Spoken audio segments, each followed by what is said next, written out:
அயலாந்து போனோம், நல்லாவே இல்லை. மியூசிக் டைரக்டரும் நல்லாவே பண்ணல. சுமாரா ஐயோ, பொம்மை கடைக்காரன் படத்துக்கு போனா, பொம்மை கடை படத்துக்கு போனா என்ன படம் நீங்களே சொல்ல. பொம்மை படம் என்ன படம்? பொம்மை படம் தான் நல்லாவே ரொம்ப கார்ட்டூனா இருக்கு ப்ரோ. Waste bro. அது இந்த படம் பார்க்கலாம். அது வேணா சைல்டு சின்ன பசங்க என்னன்னாங்கன்னா பார்க்கலாம். ஃபேமிலி ஆடியன்ஸ் ரசிக்க மாட்டாங்க.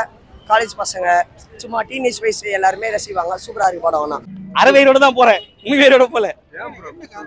இல்ல நம்ம 8 வருஷம் ஃபர்ஸ்ட் படம் தெரியல உங்களுக்கு. இன்டர்நெட்னாலே பாத்துக்கிறீங்களா, எத்தனை தடவை பார்க்கலாம். ஆனா இந்த படத்தை ஒரு வாட்டி பார்க்கறதே பெரிய கஷ்டம் பிரதர். கதையே இல்லைண்ணா, என்னன்னா கதை ஜெய்ஹிந்த் எடுத்து வச்சு எப்படி நான் பாக்குறது. 8 வருஷம் கஷ்டப்பட்டனாரு, 8 மாசம் எடுத்துக்கலாம் படத்தை. புதுசா பார்த்தா ரொம்ப பயசா முக்கிய கையில குடுத்துட்டு கேப்டன் மில்லர் போய் பாக்குறேன் வந்து சொல்றேன். ஐலண்ட் படம் ரொம்ப சுமாராக தான் இருக்கு. நம்ம எக்ஸ்பெக்டேஷனை ஃபில் பண்ணல. சைஃபை படம் 2 படம் எக்ஸ்ட்ரா வந்திருக்குது.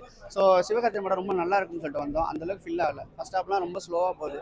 செகண்ட் ஹாப் ஓரளவு ஓகே. ஏலியன் போர்ஷன் ரொம்ப நல்லா சிஜி பண்ணியிருக்காங்க, ரொம்ப நல்லா இருக்குது. இது ஹார்ட் டச்சப்லான சீன் ஒன்றுமே கிடையாது. ஏரமன் மியூசிக் கூட ரொம்ப எடுக்கல அந்த படத்துக்கு. அவருக்குள்ள ஸ்கோர் பண்ண ஸ்பேஸ் இல்லாதனால ஏதோ போயிட்டு இருக்காப்புல, அவ்வளோதான் சொல்ல முடியும். ரொம்ப பெருசாக சொல்ல முடியாது படத்தை. ஸ்டோரியே வந்து ரொம்ப ஸ்டோரி பிளாட்டே வந்து ரொம்ப வீக்காக இருக்குது. ஏற்கனவே பார்த்த ஸ்டோரி தான். காப்பானில் பார்த்துருப்போம். அந்த மாதிரி அந்த சீன் தான் அதில் தான் இருக்குது. ஸோ அதை வச்சு பண்ணுறதுனால நம்மளுக்கு கனெக்ட் ஆகல. ரொம்ப நல்லா பண்ணிங்க. அந்த 4 வருஷங்கிறது அதுக்கு தான் அவங்க யூஸ் பண்ணியிருப்பாங்கன்னு நினைக்கிறேன்.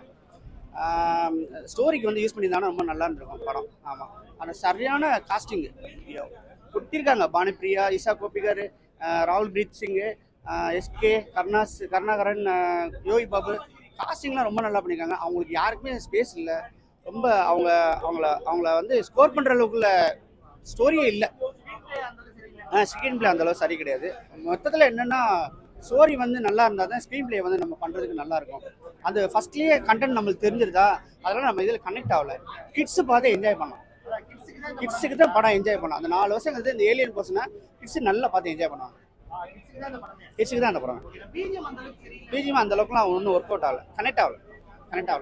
ஏரமன் படம் மாதிரியே தெரியாது. ஸோ அந்த கான்செப்ட் அப்படி இருக்கிறதுனால அவரால் என்ன செய்ய முடியுமோ அதை போட்டிருக்காப்ல. வேஸ்டட்.